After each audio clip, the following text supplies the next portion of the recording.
What if you were a student coming out of university, you wanted to have a career in marketing, but you had the internship. You actually didn't get to be in marketing for 2 more years.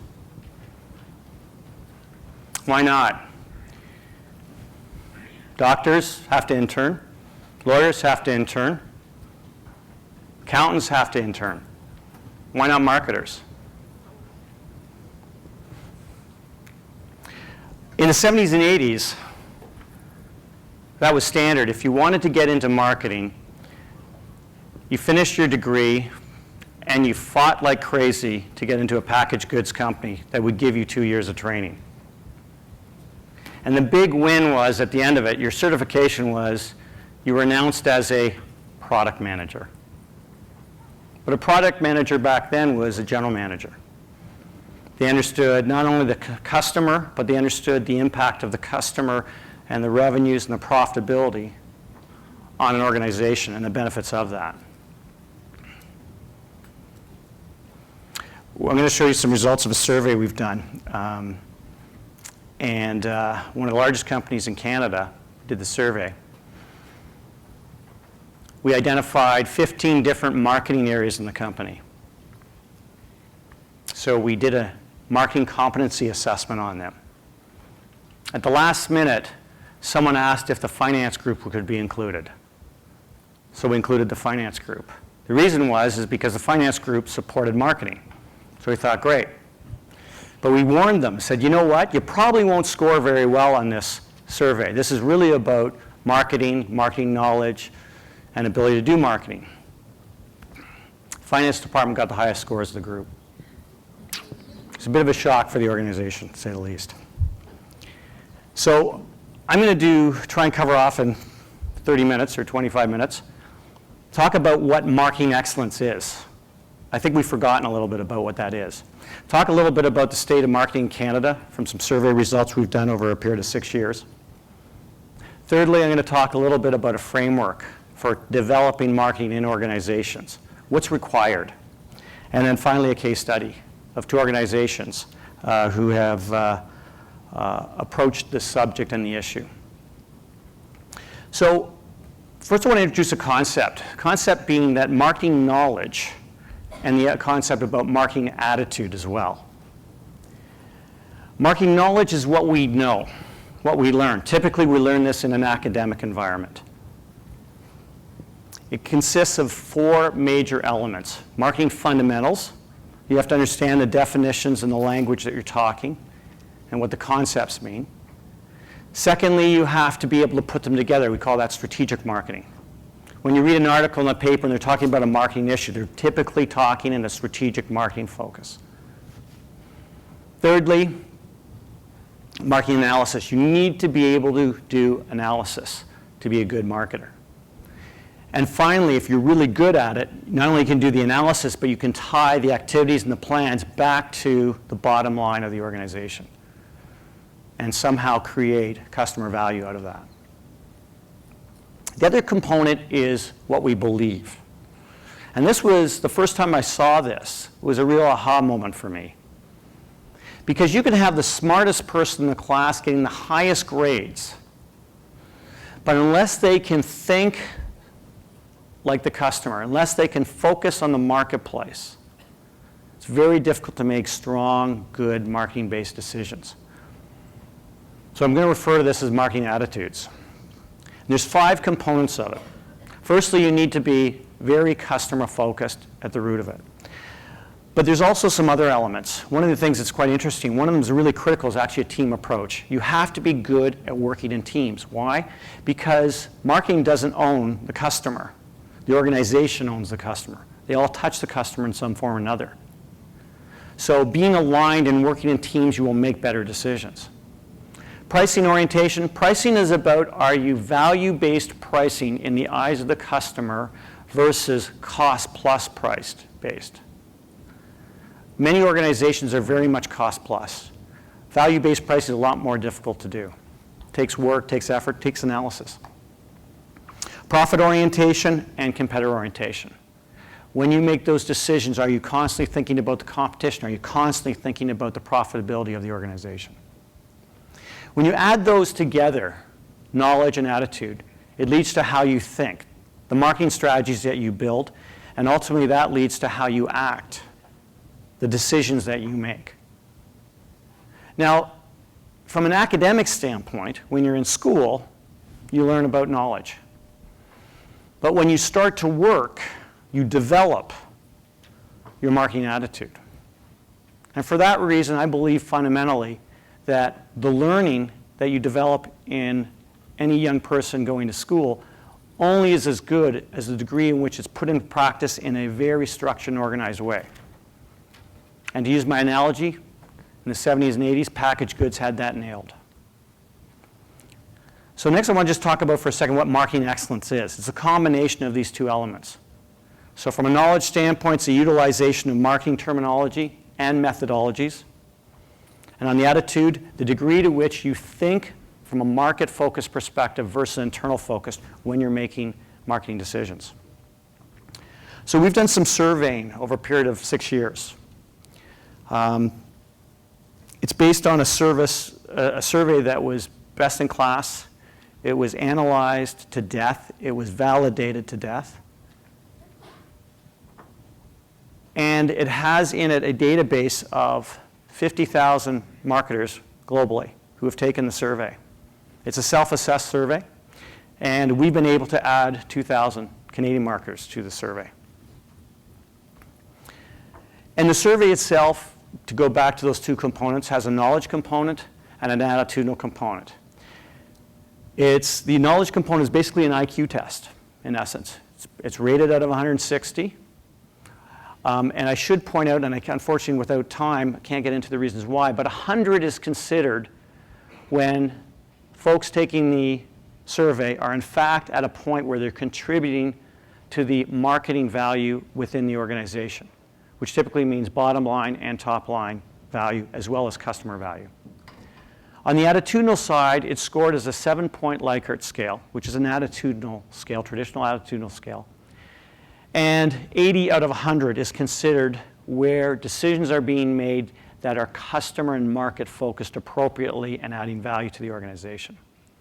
And afterwards, if anyone would like to talk about why those scores, certainly willing to talk about it. So just from a global standpoint first, key points. The consumer packaged goods organizations that are in the survey generally have the highest scores. Marketing is very critical to what they do, obviously, because they don't have, like many service businesses, lots of good toys and technology to present. They've got some core products. So fundamental marketing skills are very critical. On the attitudinal side, in the global database, no one really stood out from an attitudinal standpoint. Fairly representative. First conclusion, though, from a Canadian perspective. Canadian marketers, very few of them, are at or above the standard. So when you look at the overall scores, 25% or 25% of Canadians did score on a knowledge basis over and above the benchmark versus 23% for the global. That's good news. The interesting piece, though, is attitudinally much lower. 15% for Canadian marketers versus 23% for the global. When we break those down and look at where the differences were, the red lines indicate the global average. The top of the arrows represent the best in class. So you can get a sense of the range and scores you could have. Best in class, by the way, is the top 20% that took the survey. That's how it's rated.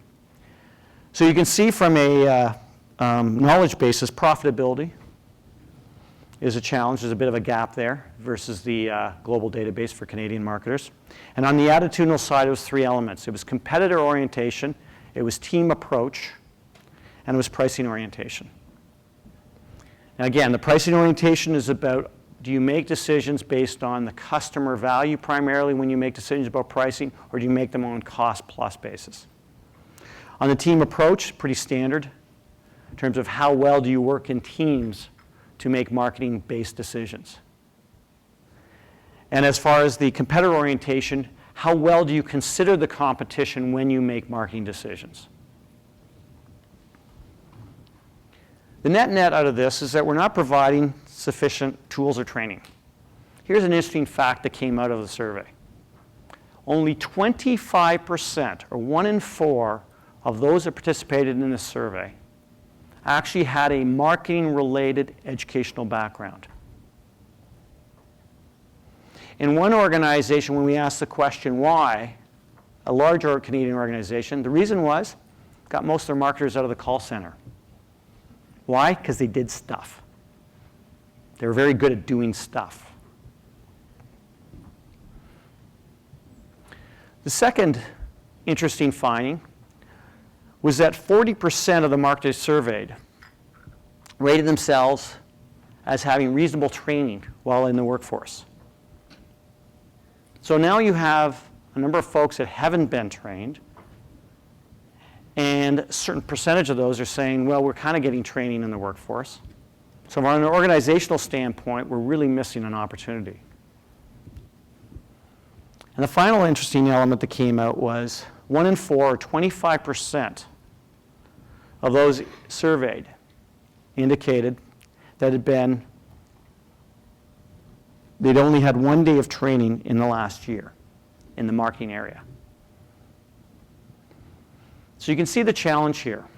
We get out of school, we get into a marketing organization, and we think we're going to get trained further. We miss that opportunity. Another theme out of this is that building marketing excellence takes time and effort. It doesn't stop when you get out of school. And training is essential. Now, when I talk about training, I'm not just talking about classroom. I'm talking an ongoing training development process. So if you're looking at a best-in-class approach, this is some work that we had done over a few years to say what really is necessary for an organization to really get serious.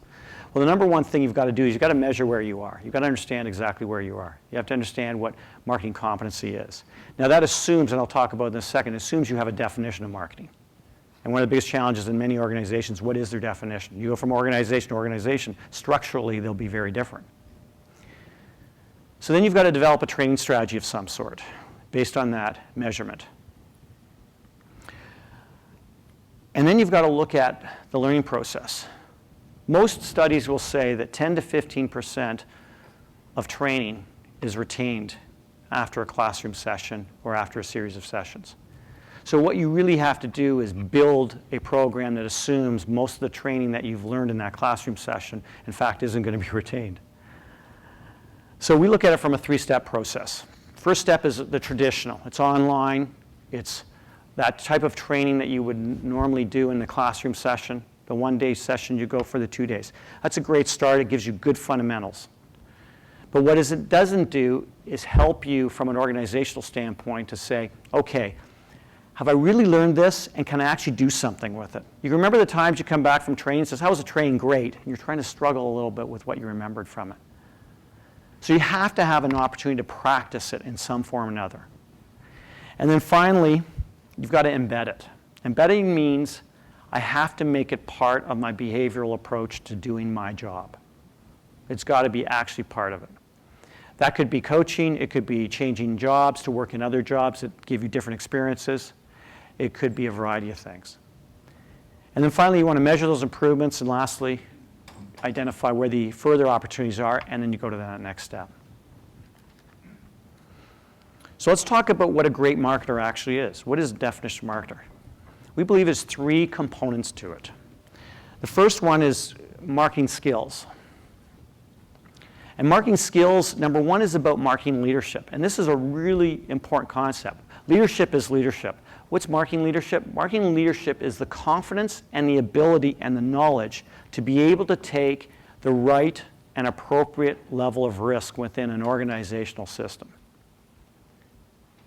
Marketers are defined in terms of their skill set and abilities on how well they can assess risk and take on that risk. And that's what marketing leadership is really all about. And obviously you need to have business and project management skills, and you have to have communication skills. Those are table stakes, but marketing leadership is something that it really develops over a period of time. The second element is elements that probably you're a little more familiar with. You've got to have some experience in segmentation, product management, the 4 Ps, obviously. Channel. Now, channel is expanding dramatically. We've got social media. We've got digital. Now, we're not just talking about CRM. We're talking about big data. So channel is really changing quite dramatically. That's where a lot of challenge and confusion is. And what's happening is organizations are unfortunately tending to define marketing by that explosion of channel. So what do? I'm a social media marketer. Well, that's a very specialized area potentially. And is that really supportive of the organization in the way that the organization's endpoint of deriving revenues and profitability? Maybe, maybe not. Business development, sales development. You've got to be thinking about the top line and the bottom line as a marketer today. Organizations can't afford to have a lot of superfluous positions, right? We're getting more and more efficient as organizations. And finally, data insights, and data insights is a big piece. You don't necessarily have to be an expert in all of these, but you have to be comfortable with them. Why? Because you're going to be in a room with folks that are extremely comfortable with them, and your job is to connect the dots. But if you don't understand some of the basics and fundamentals in each of those areas, it's really difficult. And as a result, then people tend to specialize more and more. Last one is marketing orientation, which I talked about already. It really goes back to the marketing attitudinal element. So it's the ability in which you're customer focused, you're competitively focused. Your profit orientation, your pricing, and your team approach.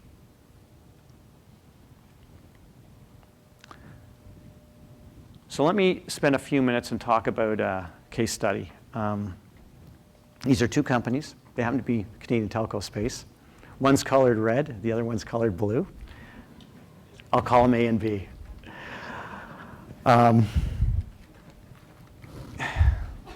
So both of them decided to embark down this road.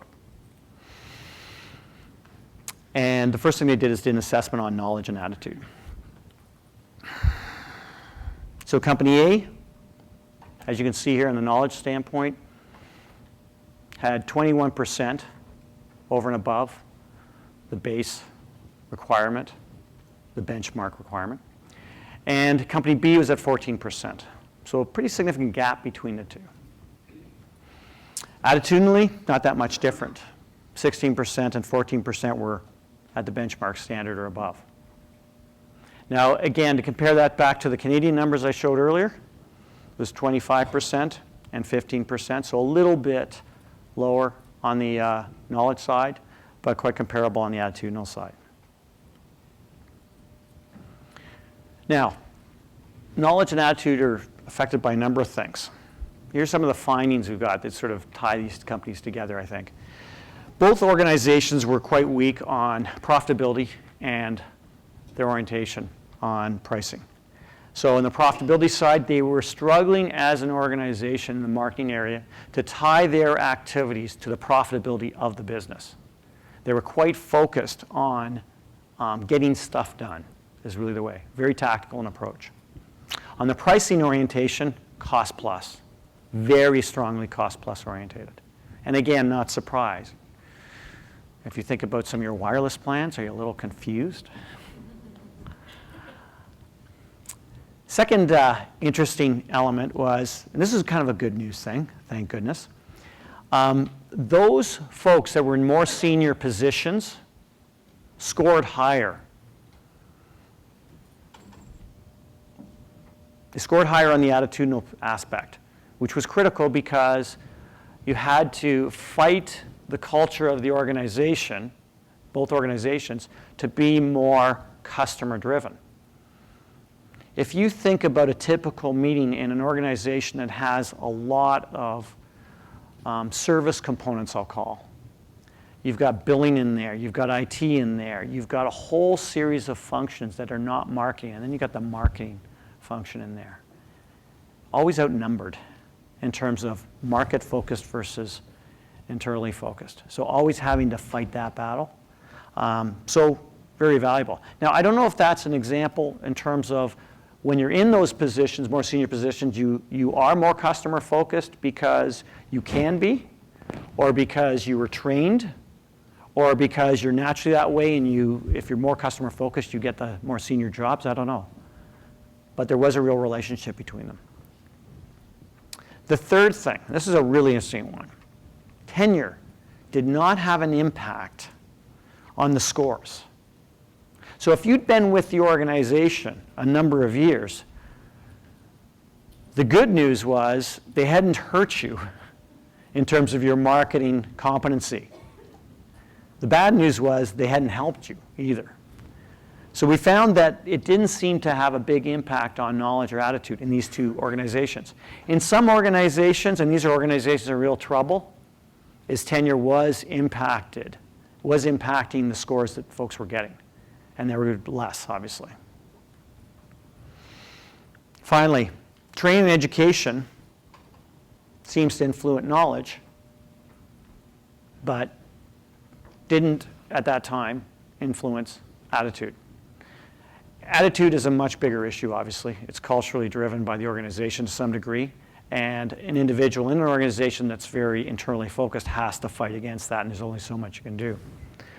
But from a knowledge standpoint, one day of training can make a difference. So both organizations went through a training exercise.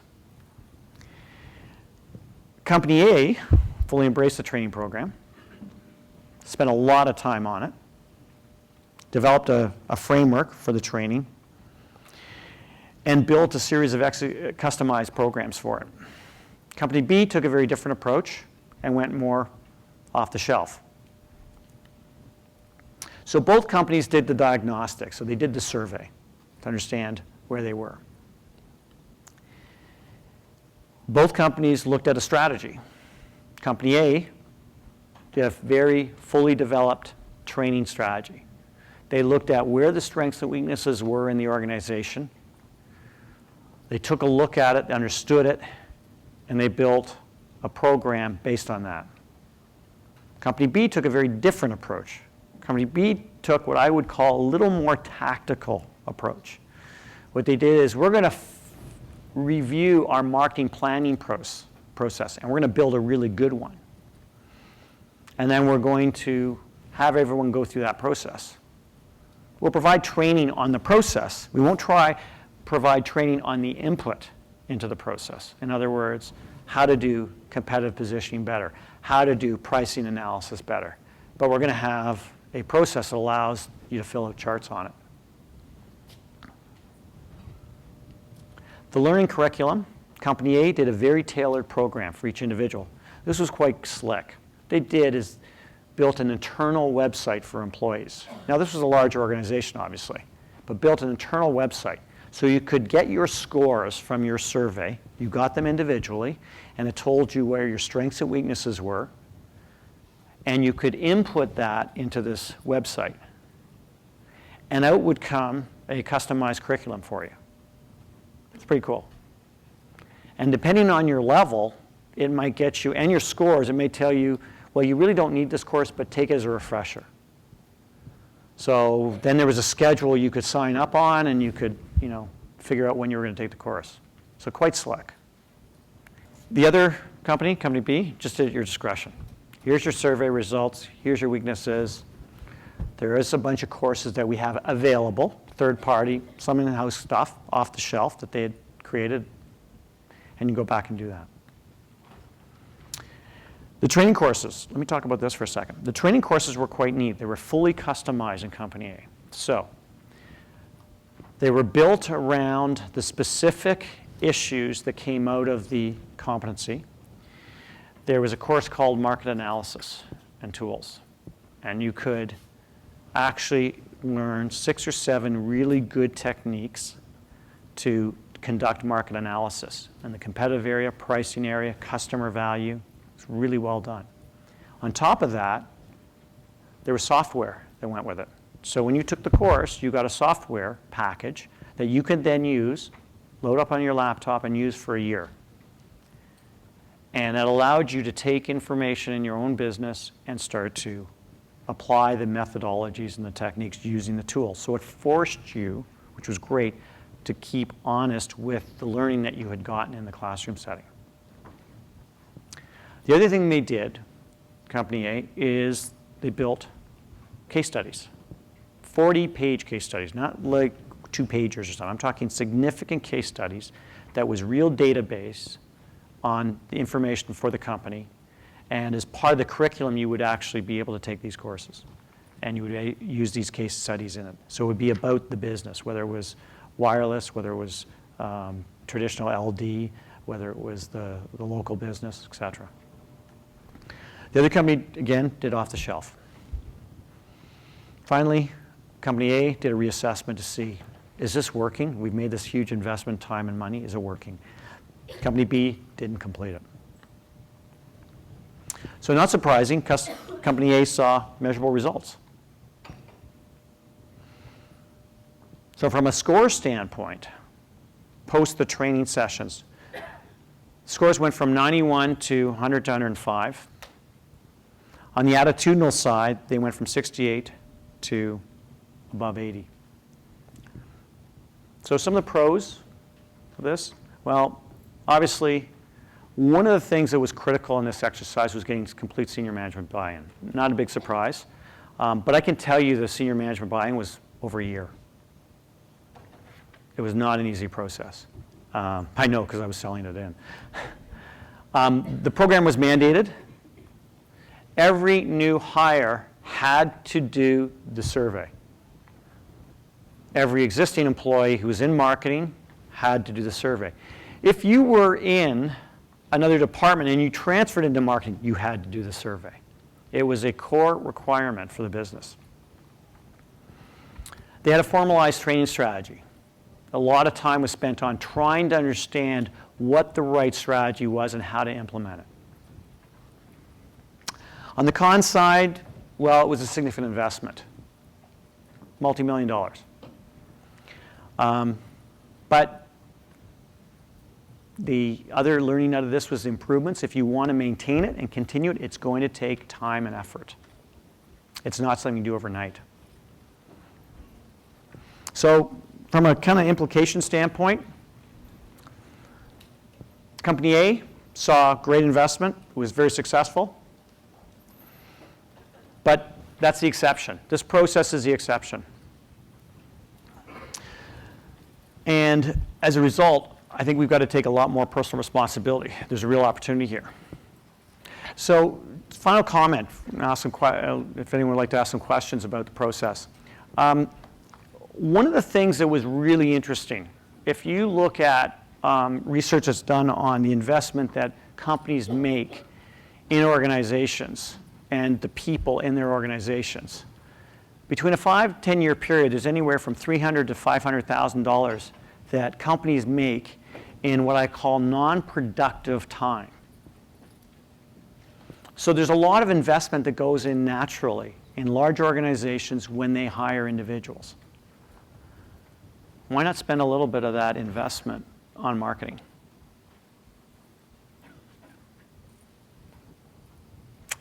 Thank you.